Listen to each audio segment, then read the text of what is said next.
गर्मी में भी चूल्हे पर खाना बनाने वाली देवरानी। अरे ओ चूल्हे की महारानी देवरानी, दिखाई नहीं दे रहा क्या? रसोई में कितना ज्यादा धुआं भर गया है, सांस भी नहीं ले पा रही हूँ मैं यहाँ। मेरे फेफड़े आपके जैसे कमजोर नहीं है जेठानी जी। हाँ ठीक है, पर इतनी गर्मी में चूल्हे पर खाना क्यों बना रही हूँ? चूल्हा जलने की वजह से पूरा घर आग की तरह तप रहा है। जेठानी जी मैं बहुत अच्छे से जानती हूँ आप मेरे चूल्हे के खाने से जलती हैं, क्योंकि घर वालों को मेरे हाथ का खाना ही पसंद आता है।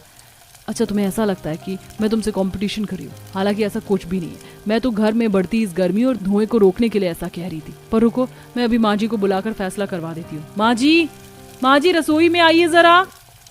ऊष्मा रसोई में आती है, जहाँ चूल्हे में से ढेर सारा धुआं निकल रहा होता है और पूरे रसोई में धुआं भरा हुआ होता है।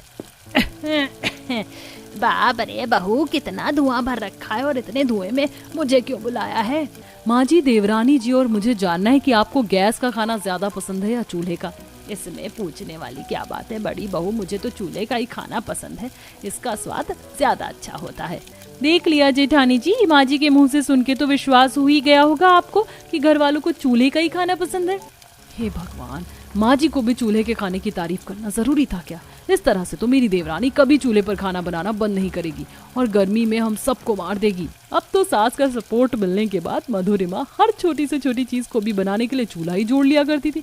घर में कोई वेंटिलेटर नहीं था जिससे घर का धुआं बाहर निकले, इसलिए घर में ऑक्सीजन की भी कमी हो रही थी। घर में कितनी गर्मी हो रही है, ऊपर से ये पंखा भी गर्म हवा फेंक रहा है।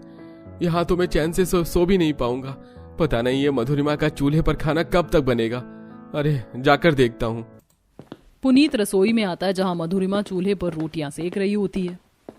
अरे मधुरिमा, अभी तक तुम्हारा खाना नहीं बना। कितना स्लो खाना बन रहा है तुम्हारे इस चूल्हे पर, और इतना धीमे खाना बनने के कारण तुम्हें पता है घर में कितनी ज्यादा गर्मी हो रही है, और चूल्हे से निकलता धुआं और गर्माहट धपका खींच रहा है, जिससे पंखे की हवा भी गर्म आ रही है।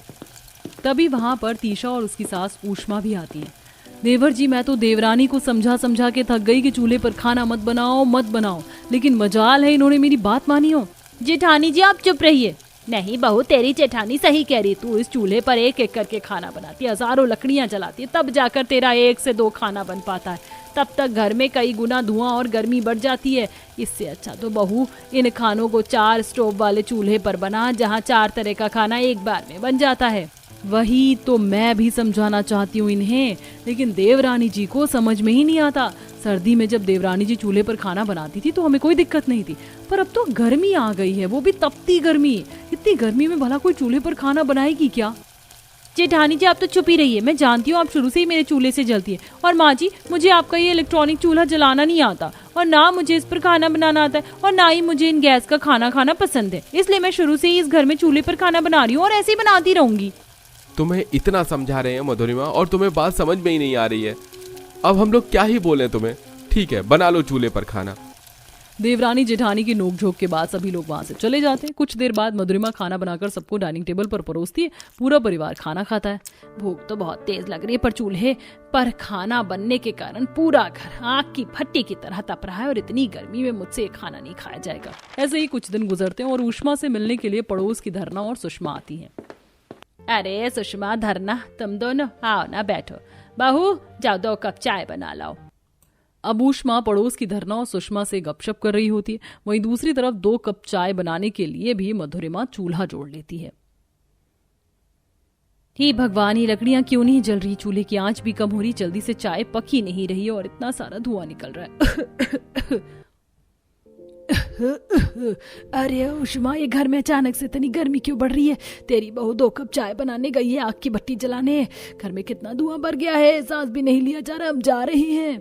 अरे नहीं, रुकिए, मैं अभी देख कर आती हूँ। अपनी देवरानी को आप लोग रुकिए।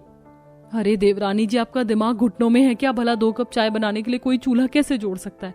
ये 2 कप चाय तो आप गैस पर भी बना सकती थी ना। आपको पता है हॉल में कितना धुआं भर गया है। पड़ोस के आए लोग ठीक तरीके से सांस तक नहीं ले पा रहे, और अब तक आपकी 2 कप चाय भी नहीं बनी है। ज्यादा ना भड़को जेठानी जी, चाय बन गई है, चाय लेकर आ ही रही थी। हटो अब यहाँ से, चाय लेकर जाने दो। मधुरिमा चाय की ट्रे लेकर हॉल में आती है, जहाँ धरना और सुषमा तेज तेज खांस रही होती हैं। रहने दे बहू, हमारी तो सांसें ऊपर नीचे हो रही है, हम अपने घर जा रहे हैं। हमसे तेरी ये चाय नहीं पी जाएगी यहाँ इतने धुएं में बैठकर, ऊपर से घर में भी इतनी गर्मी हो रही है। इतना कहकर सुषमा और धरना वहां से चले जाते। तभी तीशा भड़कती हुई कहती है, देवरानी जी आपने तो हम लोगों का जीना हराम कर दिया। ये गर्मी का नॉर्मल टेम्परेचर तो हमसे सहा नहीं जा रहा, ऊपर से आप ये रोज रोज चूल्हा जलाकर घर का टेम्परेचर और ज्यादा बढ़ा देती हो। और बहू, जब पड़ोस के लोग आए थे तो उनके लिए कम से कम चाय गैस पर ही बना देती, चूल्हा जोड़ने की क्या जरूरत थी उस छोटी सी चीज के लिए। तेरे चूल्हे जोड़ने की वजह से पड़ोस के लोग परेशान होकर यहाँ से चले गए। माँ जी मैं देख रही हूँ अब आप भी जेठानी जी की बोली बोलने लगी हो। अब आपको भी मेरे चूल्हे से प्रॉब्लम होने लगी। पहले आपको ही मेरे चूल्हे का खाना बहुत पसंद आता था। बहू तो गलत समझ रही है, ऐसा कुछ नहीं है। ऐसे ही कुछ दिन गुजरते हैं और एक दिन मधुरिमा चूल्हे के अंदर गोबर से बने उपले को जलाकर खाना बना रही होती। गोबर के उपले का धुआं और बदबू पूरे घर में फैल जाती है। यूं कितनी गंदी सड़े हुए गोबर की बदबू आ रही है। अब क्या कर दिया देवरानी जी ने रसोई में, जाकर देखना होगा। तीशा रसोई में आती है जहाँ गोबर का काला काला धुआं निकल रहा होता है और गंदी बदबू फैली हुई होती है। देवरानी जी ये सब क्या है? मैं समझा समझा के थक चुकी हूँ आपको कि चूल्हे पर खाना मत बनाओ, और आज तो आप ये सड़े उपले जला रही हो जिनका काला धुआं पूरे घर में भर चुका है। अरे ये शहर है और आपने तो इसे बिल्कुल गांव बनाकर रख दिया। अरे गांव के लोग भी इतना चूल्हे पर खाना नहीं बनाते होंगे जितना आप बनाती हो देवरानी जी। जेठानी जी आप बड़ी हैं, इसका मतलब ये नहीं कि आप कुछ भी बोलने लगेंगी और मैं कुछ भी सुन लूंगी। हाँ मेरी बात मान लोगी तो छोटी हो जाओगी ना, तुम्हारा इनाम घट जाएगा। पर मैं तुम्हारे भले के लिए ही कह रही हूँ, इतनी गर्मी में चूल्हे के पास इतनी देर तक बैठकर खाना बनाना तुम्हारे लिए ठीक नहीं है। और जितनी देर तक तुम चूल्हे के पास बैठी रहती हो ये सारा काला धुआं तुम्हारी नाक के अंदर जाता है। इससे तुम्हें सांस की दिक्कत, फेफड़े कमजोर हो सकते हैं और गर्मी में तुम तप रही हो, तुम्हारा शरीर पसीने से गीला हो चुका है। इतनी गर्मी शरीर को मत झेलने दो। वैसे ही नॉर्मल टेम्परेचर इतना ज्यादा हो रहा है आजकल गर्मी का। नहीं, मुझे तो कोई दिक्कत नहीं हो रही है सांस लेने में और ना ही मुझे गर्मी लग रही है। और अगर आपको ज्यादा गर्मी लग रही है तो जाइए कमरे में बैठिए, मुझे ज्ञान मत दीजिए। ओफो क्या करूं मैं इसका, इसे मेरी बात क्यों नहीं समझ में आ रही है। ठीक है जा रही हूँ मैं। ऐसे ही कुछ दिन गुजरते। घर वालों के इतना समझाने के बाद भी मधुरिमा चूल्हे पर खाना बनाना बंद नहीं कर रही थी। और एक दिन अचानक जब वो खाना बना रही होती है तो उसका शरीर आग की तरह तप जाता है और उसे चूल्हे के पास बैठे बैठे उल्टियां आनी शुरू हो जाती हैं। सभी लोग भागकर मधुरिमा को अस्पताल लेकर जाते हैं। आप लोगों से पूछना था कि आपकी बहू ईंटों की भट्टी में काम करती है क्या, आग के पास? क्योंकि बॉडी का टेम्परेचर बहुत ज्यादा है और तो और लंग्स में भी धुआं भरा हुआ है, जिस कारण ये ठीक तरीके से सांस नहीं ले पा रही हैं। जी नहीं, वो तो घर में ही रहती हैं। एक्सक्यूज मी, एक्चुअली डॉक्टर मेरी देवरानी किसी भट्टी में काम नहीं करती, पर चूल्हे के पास आग की भट्टी जितने टेम्परेचर में बैठकर दिन के 3 टाइम का खाना बनाती है। ऐसा नहीं है कि हमारे घर में गैस या चूल्हा नहीं है, सारी फैसिलिटीज है। इवन एक गिलास पानी भी गर्म देवरानी जी चूल्हे में लकड़ियां जलाकर ही करती हैं, जिस वजह से आज इन्हें ये हेल्थ इशू हुआ है। नहीं, जल्द से जल्द इनका चूल्हा जलाना बंद करवाइए और इन्हें खुली जगह पर रखिए। अब बोलिए देवरानी जी, क्या अब भी आपको चूल्हा जलाना है? नहीं, मुझसे गलती हो गई है। अब इतने भी ताने मत कसिए जेठानी जी, नहीं बनाऊंगी अब चूल्हे पर खाना, सीख जाऊंगी गैस को जलाना और उस पर खाना बनाना। इस दिन के बाद से मधुरिमा भी गैस का इस्तेमाल करने लगी और चूल्हे पर खाना बनाना हमेशा के लिए बंद कर देती है। इतना घटिया ब्राइडल मेकअप कर रखा है मेरी देवरानी ने, गाँव की गंवार लग रही है। बड़ी बहू तेरे मुंह का श्रृंगार तो बहुत सुंदर लग रहा है। लगेगा क्यों नहीं माँ जी, पूरे 50,000 का मेकअप करवाया है मैंने शहर के सबसे बड़े महंगे आर्टिस्ट से। हाँ सच में बड़ी दीदी का मेकअप कितना अच्छा लग रहा है, वो कितनी सुंदर लग रही है। मैंने तो श्रृंगार के नाम पर सिर्फ काजल और बिंदी लगा रखा है। छोटी बहू तू भी बहुत खूबसूरत लग रही है। सच में माँ जी मैं भी खूबसूरत लग रही हूँ। हाँ मेरी दोनों बहू बहुत खूबसूरत लग रही है। चलो आओ अब घर के अंदर गृह प्रवेश करो। अगले दिन सुबह मीनाक्षी अपनी पहली रसोई का खाना बना रही होती है, तभी दृष्टि वहां आकर, कितनी गर्मी हो रही है रसोई में और इतना सारा खाना क्यों बना रही हो तुम? पहली रसोई का खाना बना रही हो या भंडारे का? दीदी खाना तो पहली रसोई का ही है, पर सबकी पसंद का बना है इसलिए थोड़ा ज्यादा लग रहा है। अच्छा ठीक है, अब जब तुमने इतना सारा खाना बना ही लिया है तो लो मैं तुम्हारे हाथों को टच कर देती हूँ, थोड़ा मेरा भी सहयोग हो जाएगा। अब जहां मीनाक्षी खाना बना रही थी वहीं दृष्टि मीनाक्षी के हाथ को टच करके वहां से चली जाती है। कुछ देर बाद मीनाक्षी सभी परिवार वालों के लिए खाना परोसती है। क्या बात है, पकवान तो कई तरह का बनाया है और खाने में खुशबू भी बहुत अच्छी आ रही है। सभी लोग खाना शुरू करते हैं। वाह, खाना तो बहुत अच्छा बनाया है। वैसे इतने सारे खाने में दृष्टि तुमने कौन सी डिश बनाई है? सुदेश, इसमें से मैंने कुछ भी नहीं बनाया है और ये सारा पकवान मीनाक्षी ने बनाया है। क्या बात है, मेरी छोटी बहू ने इतना सारा पकवान अकेले ही बनाया है। खाना तो अच्छा बनाया है, पर दृष्टि भाभी को भी कुछ बनाना चाहिए था। आखिर आपकी भी तो पहली रसोई थी ना। तो क्या हो गया नंद जी, आप मेरे हाथ से खाना कभी और खा लीजिएगा। तभी खाना खाने के बाद सब लोग अपने अपने काम में लग जाते हैं। वहीं गंगोत्री अपनी दोनों बहू से कहती है, बहुओं, शाम में तुम्हारी अंगूठी ढूंढने की रस्म है, इसलिए दोनों ही सुंदर से तैयार हो जाना। माँ जी आप टेंशन मत लो, मैं सुंदर ही तैयार होंगी। बाकी इस गांव की गंवार का मुझे नहीं पता, मैं क्या पहनूंगी। मेरे पास तो सुंदर साड़ियां भी नहीं हैं। क्या हुआ बहू, उदास क्यों हो गई? बोलो, मैं कुछ पूछ रही हूँ तुमसे। वो माँ जी, मेरे गरीब परिवार वालों ने मुझे शादी पर 2 से 3 साड़ियां ही दी थी, इसलिए मेरे पास कोई सुंदर साड़ी नहीं है। अरे तो क्या हो गया, मेरी अलमारी में कई साड़ियां रखी हैं, तो उनमें से कोई एक पहन लेना। अब शाम रिंग वार्मिंग की रस्म होती है। भैया गेम पर फोकस कीजिए, भाभी जीतनी नहीं चाहिए। हाँ छोटी, तू चिंता क्यों करती है, इस गेम में तो तेरा भाई ही जीतेगा। तभी मीनाक्षी के हाथों में अंगूठी आती है। लो जी, यहाँ बहू जीत गई। दूसरी तरफ सुदेश भी अंगूठी को अपने हाथों में लेकर देख छोटी, कहा था ना मैं जीत जाऊंगा। हाँ भैया सही कहा, एक तरफ भैया एक तरफ भाभी जीती है। इस गेम में भाई मजा आ गया। चलो अब दोनों ही बहू को मीठी खीर खिलाओ। अमर और सुदेश दोनों ही अपनी अपनी पत्नी को मीठी खीर खिलाते हैं और मीठी खीर के साथ वो रस्म खत्म हो जाती है। कुछ देर बाद मीनाक्षी रात का खाना रसोई में बना रही होती है। भाई दृष्टि सोफे पर बैठकर फोन चला रही थी। अरे भाभी यहाँ बैठकर फोन चला रही हूँ, इससे अच्छा मीनाक्षी भाभी की थोड़ी सी रसोई में मदद करवा दो। वो नंद जी, मैं शुरू से ही शहर में रही हूँ ना, मुझे खाना वाना बनाने की आदत नहीं है। शुरू से बाहर होटल रेस्टोरेंट का ही खाया है, और घर में भी नौकर ही थे, तो खाना बनाने में ज्यादा इंटरेस्ट नहीं रहा। बाकी मीनाक्षी को मेरी मदद की जरूरत होगी तो वो मुझे बुला लेगी। वहीं रसोई में मीनाक्षी खाना बनाते हुए, चलो सबकी मनपसंद का खाना बन गया। कुछ देर बाद मीनाक्षी खाना डाइनिंग टेबल पर परोसती है। क्या बात है मीनाक्षी बहू, तुम तो हर दिन मेरी पसंद का ही खाना बनाती हो। सही कहा पापा आपने। भाभी, यू आर दी बेस्ट भाभी इन दी वर्ल्ड। आप हमारा बहुत अच्छे से ख्याल रखती हो। इस गांव की गंवार लड़की की तारीफ कुछ ज्यादा ही नहीं कर रहे मेरे ससुराल वाले। खाना ही तो बनाकर खिला रही है, वो तो एक नौकर भी बनाकर खिला देता है। इन्हें अपनी शहरी बहू का जरा भी ख्याल नहीं है। आज तक मेरी तो कभी तारीफ नहीं की। इसी तरह रात में गंगोत्री अपनी दोनों बहू को अपने कमरे में बुलाती है। गंगोत्री के हाथ में एक पुश्तैनी लहंगा होता है। माँ जी, आपने इस तरह से हम दोनों को अपने कमरे में क्यों बुलाया, और आपके हाथ में ये कैसा कपड़ा है?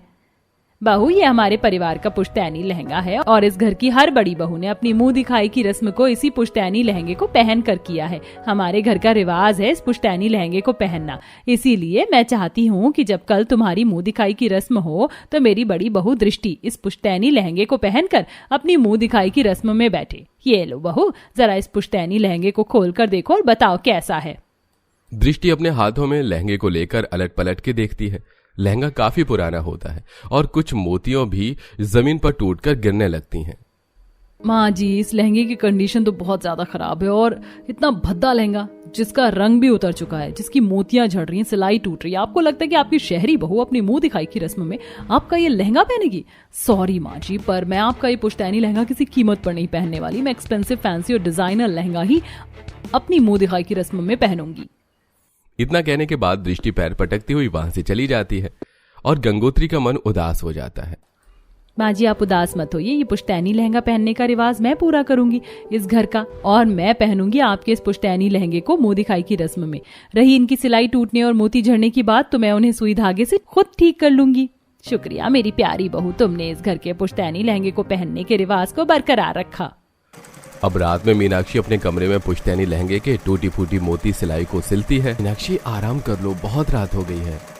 जी बस हो गया, आ रही हूँ। अगले दिन मुंह दिखाई की रस्म पर मीनाक्षी अपनी सास के दिए हुए पुश्तैनी लहंगे को पहनती है। वहीं शहरी बहू एक बहुत ही एक्सपेंसिव और फैंसी लहंगा पहनती है, जिसके ब्लाउज का नेक बहुत ज्यादा डीप होता है। ब्लाउज के स्टेप भी बहुत पतले होते हैं। लहंगे का गाउन दोनों तरफ से कटा होता है, जिससे उसकी टांगें भी पूरी तरीके से दिख रही होती हैं। कुछ देर में पड़ोस के सभी लोग घर में एकत्रित हो जाते हैं। अरे बाप रे, गंगोत्री की बहू तो देख कैसे कपड़े पहने हैं मुंह दिखाई की रस्म में। मुंह दिखाई से पहले तो यहाँ बहू की तन दिखाई की रस्म हो रही है। हाँ, सच में कितनी बेकार लग रही, चारों तरफ से शरीर दिख रहा है इसका। वहीं दूसरी बहू को देख, उसने कितना सुंदर लहंगा पहना है। ऐसा ही सेम लहंगा मैंने भी अपनी शादी में पहना था। मुझे इस बहू के लहंगे की पसंद बहुत अच्छी लगी। अरे आपस में ही खुसर फुसर करती रहोगी, बताओगी नहीं कि बहू कैसी लगी? बहू तो तेरी ठीक है गंगोत्री, पर तेरी छोटी बहू ज्यादा सुंदर लग रही है और इसका लहंगा भी हमें बहुत पसंद आया। अरे पसंद क्यों नहीं आएगा, आखिर पुश्तैनी लहंगा जो पहना है मेरी बहू ने। हाँ, तेरी बहू के ऊपर ये पुश्तैनी लहंगा बहुत जच रहा है और बहुत बहुत सुंदर लग रही है। हमारे गांव की दुल्हन ऐसी होती है जैसी तेरी ये बहू लग रही है। किसी ने सही कहा है, गंवार हमेशा गंवार ही रहते हैं। मैंने इतने पैसे लगाकर अपना ये एक्सपेंसिव और फैंसी लहंगा खरीदा है, लेकिन फिर भी उन्हें इस गांव की गंवार लड़की का वो पुराने जमाने का पुश्तैनी लहंगा पसंद आ रहा है और इतनी तारीफ कर रहे हैं उस पुश्तैनी लहंगे की ये लोग। ये चल गंगोत्री, हम लोग चलते हैं, मुंह दिखाई की रस्म तो हो गई है। तेरी दोनों ही बहू अच्छी हैं, पर सबसे ज्यादा अच्छी वो है जिसने ये पुश्तैनी लहंगा पहना था तेरा। अब सभी लोग मीनाक्षी के पहने उस पुश्तैनी लहंगे की तारीफ करके वहां से चले जाते हैं। अब इसी तरह आए दिन मीनाक्षी की घर में सभी लोग तारीफ करते थे, क्योंकि उसने पूरे घर को बहुत अच्छी तरीके से संभाल रखा था। भाभी, मीनाक्षी भाभी, मेरा लंच का है, मुझे कॉलेज के लिए लेट हो रहा है। हाँ हाँ, ये लो ना काजल, ये रहा तुम्हारा लंच बॉक्स।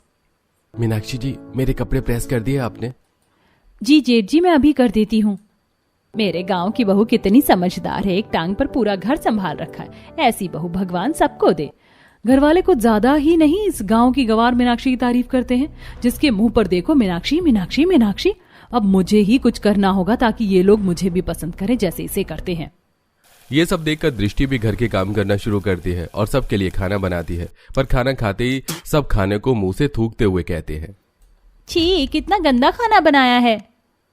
राम राम राम, मुंह खराब कर दिया सारा खाना खिलाकर तो। दृष्टि अपने कमरे में आके, मैं कितना भी कुछ कर रही हूँ फिर भी मेरे ससुराल वालों को कुछ पसंद नहीं आ रहा है। मुझे लगता है कि मुझे अब वो अपना शहरी एटीट्यूड छोड़ देना चाहिए और उस गांव की लड़की मीनाक्षी से सीखना चाहिए कि वो कैसे इस घर को संभाल रही है, तभी उसकी तरह सब मुझे भी पसंद करेंगे। दृष्टि मीनाक्षी के पास आती है। मीनाक्षी, तुम इतनी अच्छी रिस्पॉन्सिबल लड़की कैसे हो, मुझे भी बताओ ना, मुझे भी सीखना है ताकि तुम्हारी तरह सब मेरी भी तारीफ करें। देखिए, मैं जिम्मेदार लड़की इसलिए हूँ क्योंकि मैं शुरू से गांव में रही हूँ, तो मुझे परिवार को संभालना बहुत अच्छे से आता है। आप शहर में रही हैं इसलिए आपको थोड़ी दिक्कत हो रही है, पर अब आप चिंता मत कीजिए, आप मेरे साथ थोड़ा समय बिताइए, मैं आपको सारी चीज अच्छे तरीके से सिखा दूंगी। इस दिन के बाद से दृष्टि ज्यादा से ज्यादा समय मीनाक्षी के साथ बिताने लगती है, जिसके बाद हमारे गांव की बहू मीनाक्षी शहरी बहू दृष्टि को घर के सभी काम को बहुत अच्छी तरीके से सिखा देती है।